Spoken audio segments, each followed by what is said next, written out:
Hello everyone, I am Pushkar Raj Sagar और आज ये जो वीडियो है ये आपको बहुत ही ज्यादा वैल्यूएबल लगने वाली है। डेफिनेटली आप वैल्यू इन्वेस्टिंग सीखना चाहते हैं, हो सकता है आप रेगुलरली इन्वेस्ट भी कर रहे हो, पर आज मैं आपको एक ऐसी इन्वेस्टिंग स्ट्रैटेजी देने वाला हूं जो आपको बहुत ज्यादा प्रॉफिट्स कमा के दे सकती है। अगर मैं ऐसा बोल रहा हूं तो इसके पीछे दो रीजंस हैं। सबसे बड़ा रीजन क्या है कि आप ऑलरेडी वैल्यू इन्वेस्टिंग सीख रहे हैं, बट वैल्यू इन्वेस्टिंग के साथ साथ आज हम और भी कुछ पावरफुल ऐड करने वाले हैं। सो हम शुरू करते हैं। सबसे पहले जब मैं आपको बोल रहा हूं ये बेस्ट इन्वेस्टिंग स्ट्रैटेजी है, मेरे हिसाब से बेस्ट है, आपको इसमें सबसे ज्यादा इंपॉर्टेंट क्या समझना चाहिए, सबसे पहले उसे समझते हैं कि हमें वैल्यू इन्वेस्टिंग जरूर करनी है, क्योंकि लॉन्ग टर्म में वैल्यू इन्वेस्टिंग अच्छा पैसा बना के देती है। वेल, हम सबको पता है कि वैल्यू इन्वेस्टिंग क्या होती है। वैल्यू इन्वेस्टिंग का मतलब ये होता है कि अगर हम कोई भी शेयर, किसी कंपनी का शेयर तब खरीदते हैं जब वो इंट्रिंसिक वैल्यू से कम में मिल रहा हो या फिर वो फेयर वैल्यूएशन पे मिल रहा हो, तो हम उसे एक राइट इन्वेस्टिंग समझते हैं। और अगर हम इसे लॉन्ग टर्म के लिए कैरी करते हैं तो ये हमारे लिए एक वैल्यू इन्वेस्टमेंट हो जाती है। हमने शेयर तब खरीदा जब वो अपनी वैल्यू से भी सस्ता मिल रहा था, और जब कंपनी लगातार अच्छा परफॉर्म करती चली गई तो शेयर का प्राइस काफी ज्यादा बढ़ गया। अगर आप किसी भी अच्छे इन्वेस्टर को पढ़ेंगे, समझेंगे, तो सब वैल्यू इन्वेस्टिंग की काफी तारीफ करते हैं। वॉरेन बफे खुद बोलते हैं कि उनकी मैक्सिमम वेल्थ वैल्यू इन्वेस्टिंग से बनी है। अगर आप वॉरेन बफे के बारे में थोड़ा पढ़ेंगे तो वॉरेन बफे ऐसा बोलते हैं कि स्टार्टिंग में अपने करियर में वो कंपनीज के शेयर खरीद लेते थे, और जब वो थोड़े बहुत बढ़ जाते थे वो प्रॉफिट में उन्हें बेच देते थे। पर फिर उन्हें समझ आया कि ये उनकी सबसे बड़ी गलती थी। क्यों? क्योंकि अगर वो उसे लॉन्ग टर्म तक कैरी करते शेयर्स को, तो उन्होंने मल्टीप्लिकेशन के अंदर रिजल्ट्स दिए थे। मतलब वो शेयर्स की वैल्यू मल्टीप्लाई हो गई, पैसा कंपाउंड हो गया। और अगर उसे बहुत कम प्रॉफिट पे स्टार्टिंग में बेचा तो अल्टीमेटली अगर वो देखें कि उन्होंने एक बहुत बड़ी अपॉर्चुनिटी को मिस कर दिया। आप लोगों को ये समझ आ रहा होगा कि कंपनी की अगर हम अच्छी फंडामेंटल एनालिसिस करें, उसके बाद हम राइट कंपनीज को पिक कर सकते हैं और हम वैल्यू इन्वेस्टिंग कर सकते हैं। पर आज का जो ये वीडियो है सिर्फ वैल्यू इन्वेस्टिंग पर है ही नहीं, बिकॉज हम सिर्फ वैल्यू इन्वेस्टिंग की बात नहीं करने वाले। अब आज इस वीडियो के अंदर हम डेफिनेटली, मैं एक कंपनी के बारे में आपको बताऊंगा जिसमें मैं इन्वेस्टेड हूं, और मुझे लगा कि आपको भी जो मेरी इन्वेस्टिंग स्ट्रैटेजी है वो आपके साथ शेयर करनी चाहिए। तो सबसे पहले अगर आप आज इन्वेस्टमेंट करने का सोच रहे हो तो मेरा एक सबसे पहला सवाल होता है कि आप इन्वेस्टेड हो या आप इन्वेस्टमेंट करने का सोच रहे हो, तो आप इन्वेस्टमेंट क्यों करना चाहते हो इक्विटी मार्केट के अंदर? आपके पास बहुत सारी अपॉर्चुनिटीज हैं। आप गोल्ड में इन्वेस्ट कर सकते हो, आप सिल्वर में इन्वेस्ट कर सकते हो, मतलब आप कमोडिटीज में इन्वेस्ट कर सकते हो, आप रियल एस्टेट में इन्वेस्ट कर सकते हो, अपना एफडी में पैसा रख सकते हो। So why share market? Because आज आपने जो स्टडी किया है वो ये देखा होगा कि इक्विटी मार्केट ने सबसे ज्यादा रिटर्न्स दिए। तो आप क्या सिर्फ रिटर्न्स देखकर इक्विटी मार्केट में इन्वेस्टमेंट करना चाह रहे हो? सी, मैं आपको एक चीज बताऊंगा, आपको कहीं पर भी पैसा लगाने से पहले अपनी रिसर्च को बहुत अच्छा रखना चाहिए। अब अगर आपने थोड़ी बहुत रिसर्च करी है, बहुत अच्छी बात है, नहीं करी तो मैं आपको एक बेसिक एग्जांपल दूंगा। जब हम निफ्टी 50 की बात करते हैं, निफ्टी 50 का मतलब होता है ये हमारा इंडेक्स है, NSE नेशनल स्टॉक एक्सचेंज और BSE common stock exchange India के लीडिंग एक्सचेंज है। NSE के ऊपर जो टॉप 50 कंपनियां हैं उनसे मिलकर एक इंडेक्स बनता है जिसे निफ्टी 50 कहते हैं। अगर आप डायरेक्टली इंडेक्स को खरीद लेते हो, इंडेक्स को आप कैसे खरीद सकते हो? इंडेक्स को आप खरीद सकते हो या तो ETF के थ्रू या फिर म्यूचुअल फंड के थ्रू। तो आप या तो इंडेक्स में इन्वेस्ट करना चाहते हो तो आप इंडेक्स म्यूचुअल फंड ले लेते हो। इसे पैसिव इन्वेस्टिंग भी कहते हैं। पैसिव इन्वेस्टिंग क्यों? क्योंकि आपने पैसिव म्यूचुअल फंड में पैसा लगाया। क्योंकि म्यूचुअल फंड दो तरीके के होते हैं, एक होता है एक्टिव मैनेज म्यूचुअल फंड्स और एक होता है passively manage mutual funds. Actively management का मतलब क्या हुआ कि उसको कोई फंड मैनेजर देखता है कि आपका पैसा कहां लगना चाहिए, तो वहां पर फंड मैनेजर की रिक्वायरमेंट होती है। एक मैनेजर होता है जो पढ़ा लिखा होता है, समझदार होता है, जिसे एक्सपीरियंस होता है इंडस्ट्री का, और वो आपका पैसा अलग अलग कंपनीज में लगाता है। तो ज्यादातर आपको जो म्यूचुअल फंड्स दिखते हैं वो एक्टिवली मैनेज म्यूचुअल फंड्स होते हैं। और पैसिवली मैनेज म्यूचुअल फंड्स कौन से होते हैं? जिसमें जरूरत नहीं है फंड मैनेजर्स की स्पेसिफिकली ये देखने के लिए कि कब स्टॉक खरीदना है, कब बेचना है। सिंपली निफ्टी 50 के प्रोपोर्शनेट में आपका पैसा लग जाएगा। अब इसमें डेफिनेटली फीस भी कम होती है, तो लॉन्ग टर्म में आपको फायदा होता है। मैं हर बिगिनर इन्वेस्टर को सबसे पहले बोलता हूं कि अगर आपको इन्वेस्टमेंट शुरू करनी है तो आप डायरेक्टली निफ्टी 50 में कीजिए। अगर आपको इक्विटी आपने चूज किया तो आप निफ्टी 50 में डायरेक्टली इन्वेस्टमेंट कीजिए, क्योंकि आपकी इन्वेस्टमेंट डाइवर्सिफाई हो जाएगी और एक बार में अगर आपने 1000 रुपए भी डाला तो वो इंडिया की टॉप 50 कंपनियों में लग जाएगा। तो आपकी डाइवर्सिफिकेशन भी हो रही है, उसका भी बेनिफिट मिल रहा है और इंडिया की टॉप कंपनीज में पैसा लग रहा है। पर जब आप लोग स्टॉक्स में इन्वेस्टमेंट की बात करते हैं तो मेरा एक सवाल आता है, क्यों करनी है आपको स्टॉक में इन्वेस्टमेंट? आपने सिंपली निफ्टी 50 में पैसा डाला, इंडिया की टॉप 50 कंपनियों में पैसा लग गया, डाइवर्सिफिकेशन भी हो गई। और अगर आप ओवर द इयर्स देखोगे तो निफ्टी 50 की जो रिटर्न्स हैं वो आपको दिखता है यार 15% से ऊपर की रिटर्न्स आ रही है निफ्टी 50 की, मतलब इंडेक्स की रिटर्न्स 15% के आसपास की है। तो आपको स्टॉक्स में पैसा क्यों लगाना है? आपको स्टॉक्स में पैसा तब लगाना चाहिए जब आप ऐसी कंपनीज पिक कर पाए जो इंडेक्स को बीट कर दें, मतलब जो इंडेक्स को, बेंचमार्क को बीट करें।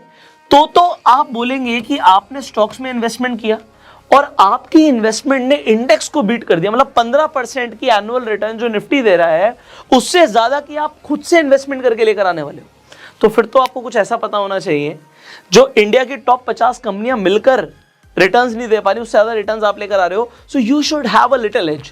अब वो लिटिल एज अगर आपको चाहिए तो आप इस वीडियो को आगे देखिए, वरना यहाँ पे आपको आगे वीडियो देखने की जरूरत नहीं है। सिंपली मैंने बोला if you are a beginner investor go and buy index funds, खत्म बात हो गई। इंडिया की टॉप 50 कंपनियों में पैसे लग गया। सो अब यहां से अगर आप सेकंड कैटेगरी में आना चाहते हो तो कैटेगरी ये है यार, हमें रिटर्न्स और ज्यादा लेकर आने, आपको रिटर्न्स और ज्यादा चाहिए, आप इंडेक्स को बीट करना चाहते हो, फिर आप स्टॉक इन्वेस्टिंग में आते हो। देखो बिफोर आई प्रोसीड मैं आपको बताता हूं स्टॉक इन्वेस्टिंग में लोग सबसे बड़ी गलती क्या करते हैं।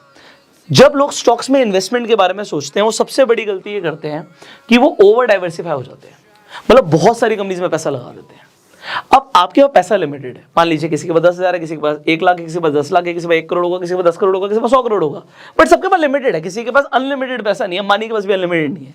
सो कहने का मतलब ये है कि स्टॉक्स में अगर आप पैसा लगा रहे हो, मैं आपको एक चीज बता रहा हूं, आपका इंडेक्स शायद जीरो नहीं हो सकता। ये भी मैं शायद बोल रहा हूं, इसका रीजन क्या है कि अगर मार्केट क्रैश आ गया, किसी दिन क्रैश आ गया, तो आप देखोगे जी 30%, 40%, 50% मार्केट टूट गई, बट कभी आपने सुना है कि मार्केट जीरो हो गई? आज आप देखते हो निफ्टी आपको 18,000 का दिखता है, तो 18,000 से मैं मान सकता हूं एक बार को वो 15,000 आ जाए, 12,000 आ जाए, 10,000 आ जाए, 9,000 आ जाए, बट क्या ऐसा हो सकता है कि 18,000 का जीरो हो जाए? हो सकता है आपको लगे कि शायद नहीं होगा, पर अगर आप स्टॉक इन्वेस्टिंग करते हो, आप अपना देखो, higher the returns higher the risk, जितना ज्यादा आप रिटर्न लेके आना चाहोगे उतना ज्यादा रिस्क भी होगा। सो स्टॉक्स जीरो हो सकते हैं, they can go zero. Zero in the sense किसी ने कोई 100 रुपए का स्टॉक खरीदा और अगर वो 2 रुपए का रह गया तो वो ऑलमोस्ट जीरो हो गया आपका पैसा। अब आपको लग रहा होगा ऐसे थोड़ी होता है, 100 रुपए की 2 रुपए की थोड़ी होती है। मैं आपको क्या बोलूं, अनलिमिटेड एग्जांपल्स हैं आपके पास, बहुत सारे एग्जांपल्स हैं। अभी अगर आप रीसेंट एग्जांपल देखें तो आप येस बैंक का एग्जांपल ले लीजिए या वोडाफोन का एग्जांपल ले लीजिए। तो अगर आपकी स्टॉक पिकिंग गलत हो जाती है तो पैसा जीरो हो सकता है। और आप स्टॉक मार्केट में अपना गोल याद रखिए, आप तो वॉरेन बफे को देख के आए थे, आप तो राकेश झुनझुनवाला को देख के आए थे, आप तो राधाकिशन दमानी को देख कर आए थे, तो आप वैल्यू इन्वेस्टर बनने आए थे। बट ज्यादातर लोग आते हैं इन्वेस्टर बनने और खेलने लग जाते हैं जुआ, पेनी स्टॉक इन्वेस्टिंग शुरू कर देते हैं, ऐसे स्टॉक पिक करना शुरू कर देते हैं जो फंडामेंटली स्ट्रांग ही नहीं है। सो अब यहां से हमारा सफर शुरू होता है कि भैया स्टॉक्स कौन से स्टॉक्स। तो अगर आपको स्टॉक्स पिक करना है तो यहां पर एक सवाल आता है, मैंने आपको क्यों का आंसर दे दिया। आपको स्टॉक पिक इसलिए करना है क्योंकि आप इंडेक्स को बीट करना चाहते हो, और अगर आप इंडेक्स को बीट करना चाहते हो then you should have a little bit edge, आपके पास एज होना चाहिए। अब स्टॉक जो होगा, सबसे पहला सवाल है वो कोई ना कोई इंडस्ट्री का होगा। तो भैया हमें पैसा लगाना है ऐसी इंडस्ट्री में जो इंडस्ट्री ग्रो करेगी ओवर द इयर्स, हमें पता है। अब मैं यहां पर बिल्कुल स्ट्रेट अवे चलूंगा। देखो आप एफएमसीजी में चूज कर सकते हो इंडस्ट्री, आप बैंकिंग से चूज कर सकते हो, आप रियल एस्टेट से चूज कर सकते हो, आप आईटी से चूज कर सकते हो। मैं आपको जेन्युइनली बताता हूं, मैं सिगरेट नहीं पीता, बट मैं सिगरेट कंपनीज में इन्वेस्टेड हूं, बिकॉज मैं डेटा देखता हूं और जो डेटा बोलता है उसके ऊपर मुझे विश्वास है। मैं सिगरेट नहीं पीता इसका मतलब नहीं है दुनिया सिगरेट नहीं पीती। 40%, ये एक स्टडी आप इसे पढ़ सकते हो इंटरनेट पे, almost 40% adults in India consumes some kind of alcohol और tobacco. So 40% Indians adults on an average tobacco और एल्कोहल को कंज्यूम करते हैं। तो 40% मार्केट आप समझ रहे हो इंडिया की, 40% एडल्ट्स टबैको कंज्यूमर्स हैं, सिगरेट फूकते हैं। मैं नहीं हूं उस कैटेगरी में, बट इसका मतलब नहीं है कि मैं उस बिजनेस का पार्ट नहीं बन सकता। एक ऐसी चीज जो ग्रो करेगी, इंडिया की पॉपुलेशन ग्रो करेगी। लोग आज नहीं तो कल उन्हें शौक चढ़ेगा। जब मैं स्कूल में था तो किसी ना किसी बच्चे ने मेरे पास लाके सिगरेट दिखा दी, भैया ये सिगरेट ऐसे पियो। मैंने कहा क्यों पियो? क्योंकि सब पी रहे हैं। तो वहां पर आप देखो एक क्रेज है कूल बनने का कि भाई हम सिगरेट पियेंगे तो कूल हो जाएंगे। इसके बाद तो उसके जो भी उन्हें फायदे मिलते हो, भाई मैंने कभी कंज्यूम नहीं करी, मुझे पता नहीं, but definitely if you are a viewer, आपको हो सकता है आप में से भी बहुत सारे लोग कंज्यूम करते हो। तो अगर आप टोबैको कंज्यूमर हो तो कोई ना कोई कंपनी तो होगी जो टोबैको को बना रही होगी, सिगरेट को बना रही होगी, और जो सिगरेट को मैन्युफैक्चर कर रही है कंपनी, आप उसे पैसा दे रहे हो। सिंपल सी चीज, वेरी सिंपल। मतलब आप सुबह से शाम तक जो भी प्रोडक्ट्स यूज करते हो, मतलब आपने उन कंपनीज को पैसा दिया और आपकी जेब से पैसा गया, और कोई भी बिना प्रॉफिट के काम तो करता नहीं है। तो अगर आपको वो कुछ भी बेच रहा है, चाहे वो टूथपेस्ट बेच रहा है, आप कोलगेट बेच रहा है, आपने फेस वॉश किया, बॉडी वॉश लगाया। पहले तो ऐसा नहीं होता था, मतलब जब मैं बिल्कुल ही छोटा था तो एक साबुन मिलता था, ठीक है, शैम्पू आ गया था, बट जैसे जैसे बड़े हुए शैम्पू आ गया, कंडीशनर आ गया, उसके बाद फेस के लिए अलग सोप आ गया, बॉडी के लिए अलग सोप आ गया, शैम्पू अलग आप करते हो। तो देयर आर मल्टीपल प्रोडक्ट्स। अब वो कौन सी कंपनीज है जो वो प्रोडक्ट बना रही है? क्या वो हिंदुस्तान लेवर बना रही है? क्या वो आईटीसी बना रही है? So you need to understand कि कंपनीज का बिजनेस क्या है और आप किसे पैसा दे रहे हो। सो एक ऐसी इंडस्ट्री जो मैंने पिक करी, जो इंडस्ट्री मुझे लगता है कि इंडिया के अंदर इसके ऊपर जितने मर्जी टैक्सेशन आ जाए, चाहे लोगों को कितना ही मना किया जाए, लोग कभी भी, मेरे हिसाब से अगले 10 साल में ऐसा बिल्कुल नहीं होने वाला कि लोग सिगरेट पीना छोड़ दें या कम कर दें। इनफैक्ट अगर आप कहेंगे जी ऐसी सिचुएशन आती है, एग्जांपल ले लेते हैं, मान लीजिए मार्केट क्रैश करेगी, तो क्या लोग सिगरेट पीना छोड़ देंगे? आप कहोगे शायद नहीं करेंगे। लोग डिप्रेशन में जाएंगे तब भी वो सिगरेट पिएंगे, वो खुश होंगे तब भी वो सिगरेट पिएंगे। तो सिगरेट तो वो नहीं छोड़ने वाले, it is an addiction for them. Now the thing is, companies will make money out of it. You need to understand what are the players in this industry. So मैंने एक industry का नाम लिया है, you choose your own industry. तो there is a step number 1, you choose a right industry.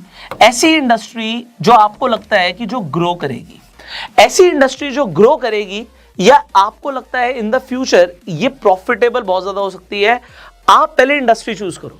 So industry के बाद what you are going to do, देखो हम अपनी प्रोसेस को फिल्टर करने वाले हैं। जब मैंने इंडस्ट्री चूज कर ली तो मेरी फनल है ये, हमने इंडस्ट्री चूज कर लिया, फनल से फिल्टर हो गया आएगा सामान। अब मुझे चाहिए एक राइट कंपनी, एक राइट कंपनी, और उस कंपनी में मुझे क्या देखना है? सबसे पहले कि वो फंडामेंटली स्ट्रांग होनी चाहिए। अब फंडामेंटल एनालिसिस कैसे करते हैं? So see definitely you can do it online, मैं आपको बड़ा सिंपली दिखाऊंगा। सो यहां पर हम आ चुके हैं टिकर टेप पर, स्टॉक स्क्रीनर है, और यहां पर आप देख सकते हो कि अभी जो आईटीसी की वैल्यूएशन है ये हाई है। तो क्या हाई वैल्यूएशन पे इन्वेस्ट करना है? मैंने क्या बोला था आपको, तब चूज करना है जब आपको वैल्यूएशन ठीक मिल रही हो। अब हो सकता है आपको आईटीसी की वैल्यूएशन ठीक नहीं मिल रही, बट अगर आप इसके पीयर्स में जाओगे then you can see industry अगर आपको अच्छी लग रही है, सो कोई और कंपनी अगर आप चूज करते हैं और यहां पर आप देखते हैं कि शायद मुझे अच्छी वैल्यूएशन पे मिल जाए। अब यहां पर भी आप देखते हैं वैल्यूएशन हाई है, so you need to definitely check the peers. आप एक पीयर कंपैरिजन करोगे एंड आप एक ऐसी कंपनी को ढूंढ कर निकालोगे जो आपको राइट वैल्यूएशन पे मिले। अभी आपको अगर राइट वैल्यूएशन पे नहीं मिल रही, तो अगर आपको कोई भी कंपनी में इंटरेस्ट है, एग्जांपल मान लीजिए आपको आईटीसी में इंटरेस्ट है, तो आप इसे अपनी वॉच लिस्ट में रखिए। अभी हम वॉच लिस्ट का कंसेप्ट आगे डिस्कस करेंगे। सो आपने क्या किया, आपने एक फंडामेंटली स्ट्रॉन्ग कंपनी को ढूंढने के लिए आप स्टॉक स्क्रीनर पर गए उस इंडस्ट्री की, एंड आपने पीयर कंपैरिजन भी किया। अब आपको फंडामेंटल एनालिसिस में क्या क्या करना होता है, हमने फंडामेंटल एनालिसिस के ऊपर काफी बातें करी हुई है, आई बटन पे लिंक है, आप जाके पूरी फंडामेंटल एनालिसिस की प्लेलिस्ट देख सकते हो। इनफैक्ट अगर आपको टिकर टेप पर भी जाके खुद से एनालिसिस करनी है तो टिकर टेप का भी लिंक आपको डिस्क्रिप्शन कमेंट बॉक्स में मिल जाएगा। यहां पर देखिए आपको दिखता है आईटीसी का जो पी रेशियो है 27 का है। अब हमें बेसिकली क्या चाहिए होता है, एक बेसिक चीज है कि अगर हमें कोई भी कंपनी, जब आपको वो कंपनी उस इंडस्ट्री की लीडिंग कंपनी दिखती है और उसका पी 20 के नीचे दिखता है, तो हम कहते हैं कि इसकी वैल्यूएशन फेयर है, और अगर उससे भी कम पे मिल जाए तो बहुत ही बढ़िया है। मैं आपको बताऊंगा कि जब इसका प्राइस 200 के आसपास का था तभी एक राइट वैल्यूएशन पे यहां पर दिख रहा था, और राइट वैल्यूएशन पे उस टाइम पे उसे चूज करके मैंने मैं ये नहीं बोल रहा कि उसी टाइम पे पैसा लगा दिया, पैसा कब लगाया मैं आपको बताऊंगा, बट उसे हमने अपनी वॉच लिस्ट में रखा। उसके बाद देखो पी रेशियो, पीबी रेशियो आपको दिखता है, पी का मतलब होता है price to earning ratio, PB का मतलब होता है प्राइस टू बुक वैल्यू। आपको डेफिनेटली पेयर कंपैरिजन करना है। आप देखते हो भाई ये इस इंडस्ट्री की लीडिंग कंपनी, आप फाइनेंशियल्स देखते हो, आप ईयर ऑन ईयर रेवेन्यू देखते हो, आप देखते हो कि भैया लाइबिलिटीज कम हो रही है, एसेट्स बढ़ रहे हैं, रेवेन्यू बढ़ रहा है। सो ये सब तरीका है आपको फंडामेंटल एनालिसिस करने का। बट आप आज इस वीडियो पे फंडामेंटल एनालिसिस के लिए नहीं आए हो, आप किस चीज के लिए आए हो कि आपको वो चीज पता लग जाए कि ठीक है हमने फंडामेंटल एनालिसिस करके राइट कंपनी चूज करी, पर उसके बाद भी हमें ज्यादा रिटर्न्स कैसे मिलेंगे। आपका रीजन क्या है? इंडेक्स को बीट करना। सो अब हम उसे समझते हैं आगे। So definitely I am not taking much time on fundamental analysis, because ये आप ऑलरेडी काफी अच्छे से सीख चुके होगे एज ऑफ नाउ। नहीं सीखा होगा तो आने वाली वीडियोज में हम इसके ऊपर और भी ज्यादा डिस्कशन कर सकते हैं। इफ यू विल डिमांड, अगर आप कॉमेंट्स में लिखकर बताएंगे कि आपको फंडामेंटल एनालिसिस भी स्टेप बाय स्टेप सीखनी है। ऑलराइट, आगे बढ़ते हैं। सो हम ये बात कर रहे हैं कि आपने फंडामेंटली स्ट्रॉन्ग कंपनी भी चूज कर ली। आपने देखा यार एक कंपनी है जो फंडामेंटली स्ट्रॉन्ग है, रेवेन्यू बहुत अच्छा है, ईयर ऑन ईयर बेसिस बढ़ रहा है, आपने देखा लाइबिलिटीज कम हो रही हैं, एसेट्स बढ़ रहे हैं, कंपनी का कैश फ्लो बढ़ रहा है, आपने सारी चीजें देखी, बहुत अच्छी लग रही है आपको, और कंपनी लीडिंग इंडस्ट्री के अंदर है, जो इंडस्ट्री ग्रो कर रही है, और कंपनी भी बहुत अच्छा परफॉर्म कर रही है। ठीक है, तो यही सब होता है जो हम फंडामेंटल एनालिसिस के अंदर मेनली देखते हैं। इसके बाद क्या जाएं और इसका शेयर खरीद लें अभी के भी? अब मैं आपको बताऊंगा आपको क्या करना चाहिए। पहली बात तो स्टार्टिंग से आते हैं, यहां से अब ये वीडियो शुरू होती है जो आप जिस चीज के लिए इस वीडियो पे आए थे। हमने वैल्यू इन्वेस्टिंग की बात करी। वैल्यू इन्वेस्टिंग तब है जब आप कंपनी को इंट्रिंसिक वैल्यू से कम पे खरीद रहे हो या फिर वैल्यूएशन पे खरीद रहे हो। ओके, इसके बाद हमने बात करी थी अगर आप एक बिगनर हैं तो आप डायरेक्टली इंडेक्स में इन्वेस्ट कर सकते हैं। अगर आपको इंडेक्स की रिटर्न्स को बीट करना है तो आपको स्टॉक्स चूज करने चाहिए। ठीक है, तो अब स्टॉक चूज करने की बात आ गई। इसकी रिटर्न को बीट करने के लिए मैं आपको जो अब बताने वाला हूं वो सबसे इंपॉर्टेंट है। तो स्टॉक्स चूज करने के लिए फिर हमने बात करी थी कि हमारे फनल में सबसे पहले है इंडस्ट्री और फिर है राइट कंपनी जिसकी जो फंडामेंटली स्ट्रांग हो। अब आपको क्या करना है, अभी जाते ही पैसा नहीं लगाना, अब आपको वॉच लिस्ट बनानी है। आपके पास जो भी डीमेट अकाउंट होगा उसमें आपको वॉच लिस्ट दिखेगी। मैं आपको भी ये दिखाने पे वाला हूं। आपने उस स्टॉक को वॉच लिस्ट में ऐड करना है। मैंने ये नहीं बोला उसमें जाके पैसा लगा दो। और आपको क्या करना है, थोड़ा सा वेट करना है, किस चीज का वो अभी हम डिस्कस करेंगे। अब इसके बाद क्या होगा, आपको सिर्फ और सिर्फ फंडामेंटल्स के बेसिस पर जाके पैसा नहीं लगाना, आपको एक स्मार्ट इन्वेस्टर बनना है।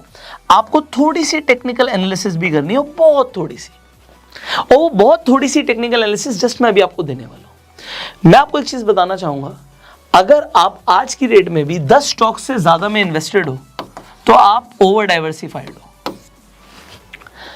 आपने इंडेक्स को बीट करना, अगर आप 10 से ज्यादा स्टॉक्स में करना चाहते हो इन्वेस्टमेंट तो भैया फिर आप सेंसेक्स में कर लो, 30 स्टॉक्स आ जाएंगे वहां पे बीएससी के टॉप। आप 30, 40, 50 स्टॉक्स में अगर इन्वेस्टेड हो तो उससे बढ़िया निफ्टी है भैया। आप चेक कर लो निफ्टी की रिटर्न ज्यादा आ रही है या आपके पोर्टफोलियो की रिटर्न ज्यादा आ रही है। You just check it and you will be shocked, क्योंकि निफ्टी बीट कर रहा होगा आपकी खुद की स्टॉक पिकिंग को भी। आपको अगर निफ्टी को बीट करना है तो आप फोकस्ड रहो 10 स्टॉक्स के ऊपर। और मैंने क्या बोला, अभी जाती पैसा मत लगाना। सो 10 स्टॉक्स से ऊपर अभी आपको जाने की जरूरत नहीं है। डेफिनेटली आप अपना कुछ पैसा हर महीने म्यूचुअल फंड में इन्वेस्टेड रख सकते हो, बिकॉज वो रेगुलरली रिटर्न्स प्रोड्यूस करेगा। बट अब बात करते हैं स्टॉक पिकिंग की। हम यहां पर थोड़ी सी टेक्निकल एनालिसिस यूज करने वाले हैं। लेट्स सी दैट कि हम क्या करने वाले हैं। ठीक है, सो यहां पर हम आ गए हैं अपस्टॉक्स के ऊपर। अब अपस्टॉक्स के ऊपर आपके पास जो भी डीमेट अकाउंट है आप बेसिकली चार्ट देख सकते हैं। अब यहां पर मैंने आईटीसी का मंथली चार्ट खोला हुआ है। अच्छा, यहां पर आपको एक वॉच लिस्ट बनाने का भी ऑप्शन आता है, तो आप definitely you can create your own watch list, तो आप अपनी एक वॉच लिस्ट बना सकते हो। सो यहां पर जब हम आईटीसी की बात कर रहे हैं, आप अपनी भी बना सकते हो, इसमें जो भी स्टॉक आपको ऐड करना आप ऐड कर सकते हो। सो अगर हमने आईटीसी को चूज किया, मैंने आईटीसी को चूज किया, तो आईटीसी को चूज करने के बाद मैंने टेक्निकली क्या देखा मैं आपको ये बताता हूं जो आपको भी देखना चाहिए। मेरी वॉच लिस्ट में ऐड हो गया, क्या मैं इसमें जाके पैसा लगा दूंगा? अब मैं पैसा कब लगाऊंगा डिपेंड ये करता है कि आप कितने टाइम के लिए इन्वेस्टेड रहना चाहते हो। If it is life long, आप सोचते हो जी देखो जो इन्वेस्टर भी होता है ना वो भी एक ट्रेडर होता है, जिसे मैं बोलता हूँ लॉन्ग टर्म ट्रेडर है। आज नहीं तो 10 साल बाद, 5 साल बाद हमें प्रॉफिट चाहिए होता है, हम सबको प्रॉफिट चाहिए। तो अब यहां पर आपको थोड़ा सा स्मार्ट इन्वेस्टर बनना है। What you need to do, अगर आपने एक राइट कंपनी चूज करी है, जब तक ये मुझे डाउन ट्रेंड में दिख रही थी मैं इसमें इन्वेस्टेड नहीं था। आप मेरी बात को समझिएगा, मैंने एक राइट कंपनी चूज करी, मंथली चार्ट के ऊपर मुझे क्या दिख रहा है, कंपनी लगातार डाउन ट्रेंड में चल रही है। सो जब तक ये डाउन ट्रेंड में रहेगी तब तक मैं इसमें इन्वेस्टेड नहीं रहूंगा। यहां पे हमने एक सिंपल इंडिकेटर यूज किया, दैट इज सुपर ट्रेंड। मैं सुपर ट्रेंड की सेटिंग जो रखता हूं वो 20 और 2 की रखता हूं, आपको डिफॉल्ट पे 10 और 3 की मिलेगी। सो सुपर ट्रेंड क्या है? सुपर ट्रेंड बेसिकली एक ATR बेस्ड इंडिकेटर है, average true range based indicator है। और आप देखेंगे जो सुपर ट्रेंड होता है, जैसे अगर ये रेड है तो ये लगातार प्राइस के साथ साथ मूव करता है। इंडिकेटर्स दो तरीके के होते हैं, डायनामिक और स्टैटिक।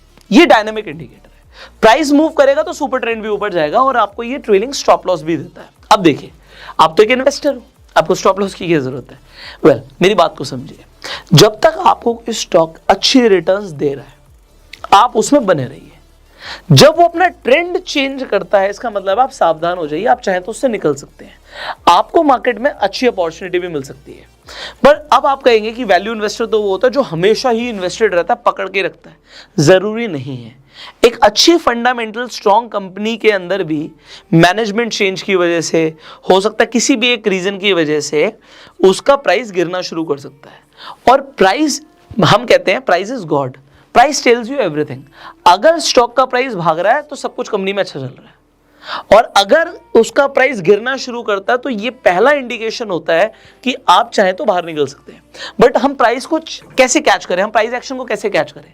सो सबसे ज्यादा पैसा बनता है ट्रेंड के साथ। ये ट्रेंड हो सकता है अब शुरू हुआ और अगले 5 साल तक ना रुके, ऐसा हो सकता है। और आप क्या देखो, यहां से प्राइस गिरना शुरू कर जाए और आपने एक फंडामेंटली स्ट्रॉन्ग कंपनी निकाली थी जिसका ईयर ऑन ईयर बेसिस के अंदर रेवेन्यू बढ़ रहा था, सारी चीजें अच्छी चल रही थी, बट फंडामेंटली स्ट्रॉन्ग होने के बाद भी उसका स्टॉक प्राइस गिर जाए, तो अभी आपने पैसा डाला, आपने 1 लाख रुपए डाला, बट अगर वो मान लो 30% का करेक्शन आ गया स्टॉक में, मैंने आपको बताया इंडेक्स जीरो नहीं हो सकता, स्टॉक का प्राइस कम हो सकता है और इनफैक्ट खत्म भी हो सकता है। आप ITC तो आप बोलोगे बहुत बड़ी कंपनी है, बट आपने ऐसी कंपनीज भी निकाली जो मिड कैप की है, स्मॉल कैप की है, तो आप देखोगे कि आपको सिग्निफिकेंट करेक्शन दिख सकता है और उसी तरीके से आपको प्रॉफिट दिख सकता है। तो higher the risk, higher the reward. अब यहां पर पॉइंट क्या है, हमने कब इन्वेस्ट किया? हमने इसे वॉच लिस्ट में डाल रखा था, हमने देखा यार बहुत टाइम से कंसोलिडेशन चल रहा है, प्राइस मूव नहीं कर रहा, 200 से लेकर 220 की रेंज में अटका हुआ है। पर एक दिन आपको यहां पर दिखेगा भैया मंथली चार्ट के ऊपर अप ट्रेंड बना है। अब जब अप ट्रेंड बना है, आप इस स्टॉक को कंसीडर करते हो इन्वेस्टिंग के लिए, और आप कब तक बाहर नहीं निकलते जब तक ये अप ट्रेंड टूटता नहीं है। तो आपने एक फंडामेंटली स्ट्रॉन्ग कंपनी को चूज किया और उसमें पैसा तब लगाया जब वो अपने अप ट्रेंड में गया, और उसके बाद आपने देखा यार स्टॉक तो रुक ही नहीं रहा। और मैं आपको एक बात बता रहा हूं, जब तक इसका आपको दिखेगा कि ट्रेंड चेंज नहीं हो रहा, तब तक आपको भागता हुआ दिखेगा, क्योंकि ये ATR बेस्ड इंडिकेटर है। प्राइस गिरना शुरू होगा तो यहां से डाउन ट्रेंड दे देगा, हो सकता है डाउन के बाद दोबारा अप ट्रेंड दे दे, तो आप दोबारा तब एंट्री कर सकते हो एक अच्छी कंपनी में जब वो अप ट्रेंड में चल रहा है। So we will only stay in the company till the time they are following a up trend. आप ट्रेंड के साथ पैसा बना रहे हो, जब वो डाउन ट्रेंड में आ रहा है अपना पैसा आप निकाल लो, किसी और कंपनी में पार्क कर सकते हो। इंडेक्स की रिटर्न आपको कभी कभी दिखेगी कि जो इंडेक्स है वो टूट रहा है, बट आपको दिखेगा कुछ स्टॉक्स ऐसे हैं वो फिर भी भाग रहे हैं, मतलब पूरी मार्केट में करेक्शन है, बट फिर इंडस्ट्री में और एक स्पेसिफिक स्टॉक के अंदर आपको एक अप ट्रेंड कंटिन्यू दिख रहा है। इसका मतलब है कि वो स्टॉक अभी तेजी में है। सो तेजी में आप भागते हुए घोड़ों को चने खिलाओ। सी ये मेरा डायलॉग है, मैं बोलता हूं अगर आप भागते हुए घोड़ों को चने खिलाओगे ना, आपका ज्यादा पैसा बनेगा। आपने घोड़ा चूज किया, दिखने में तो बहुत आपको स्ट्रांग लग रहा था, बट जब वो रेस में गया उसने भागने नहीं शुरू किया, तो फिर भैया आपका पहला रीजन क्या था? आप रिटर्न ज्यादा कैसे लेके आओगे? आपने स्टॉक इन्वेस्टिंग करनी क्यों थी? आपको स्टॉक इन्वेस्टिंग करनी थी कि भाई मैं इंडेक्स को बीट करूं। आपका रीजन क्या था? रीजन था इंडेक्स को बीट करना। अगर आपका रीजन ही नहीं है, बस मैं तो लॉन्ग टर्म के लिए इन्वेस्टेड रहना चाहता हूं, इंडेक्स फंड में इन्वेस्ट करो, सो जाओ, आपको कुछ करने की जरूरत नहीं है, आपको सच में कुछ करने की जरूरत नहीं है। बट अगर आप स्टॉक्स में इन्वेस्टमेंट करना चाहते हो तो ध्यान भी देना पड़ेगा, थोड़ी सी स्टडी भी लगेगी, और वो स्टडी, 2 स्टडीज हैं जो मैंने आपको बोला। एक बेसिक फंडामेंटल आप स्ट्रॉन्ग कंपनीज को चूज कर पाओ, और दूसरी चीज आपकी टेक्निकल एनालिसिस बेसिक होनी चाहिए। तो मैंने आपको सिंपल एक बेसिक इंडिकेटर दिया। अब यहां पर अगर हम चाहें तो इसे कॉम्प्लेक्स कर सकते हैं, और भी चीजें ऐड कर सकते हैं, और अगर आप प्राइस एक्शन के साथ, मैं आपको ये बता रहा हूं, प्राइस एक्शन के साथ फंडामेंटल एनालिसिस करने के बाद इन्वेस्ट करोगे, आप ज़्यादा पैसा बनाओगे और आप तभी रिटर्न ज़्यादा ले पाओगे। सो मैं आपको यहाँ पे एक और इंडिकेटर दे रहा हूँ, that is pivot points. Pivot points क्या होते हैं? सिंपली आपने सपोर्ट रेजिस्टेंस सुना होगा। सो अगर आपको दिखता है जो स्टॉक अपने पिवट को तोड़ते हुए R1 को तोड़ता है तो नेक्स्ट टारगेट होता है R2 तक जाएगा, R2 के बाद R3 जाएगा। आपको इसे कैलकुलेट करने की जरूरत नहीं है, जैसे आप पिवट पॉइंट्स को यूज करते हो ऑटोमेटिकली प्लॉट हो जाते हैं सपोर्ट रेजिस्टेंस, और ये आपको दिखाते हैं। आपको डरने की कब जरूरत होती है? ट्रेंड बाद में चेंज होगा। अगर वो R3 को तोड़ के नीचे जा रहा है, सो यहां से आपको दिख सकता है कि हो सकता है प्राइस और भी नीचे जाए। तो आप बेसिक टेक्निकल एनालिसिस के साथ फंडामेंटल एनालिसिस करके आप अच्छे स्टॉक्स पिक कर सकते हो और अच्छी रिटर्न्स प्रोड्यूस कर सकते हो। सी, आज की वीडियो के लिए आई होप इतनी आपके लिए इन्फॉर्मेशन काफ़ी है, और मुझे ऐसा लगता है कि इस वीडियो से शायद आपको कुछ वैल्यू भी मिला हो। अगर आपको इस वीडियो से वैल्यू मिला तो कमेंट करके जरूर बताइएगा और इस वीडियो को शेयर भी कीजिएगा। फाइनली अपना प्यार देने के लिए आप इस वीडियो को लाइक कर सकते हैं। I will see you in the next video and for sure इसी तरीके की वीडियोस आपको लगातार मिलती रहेंगी। So I will see you in the next video. Till that time you go self made and Jai Hind.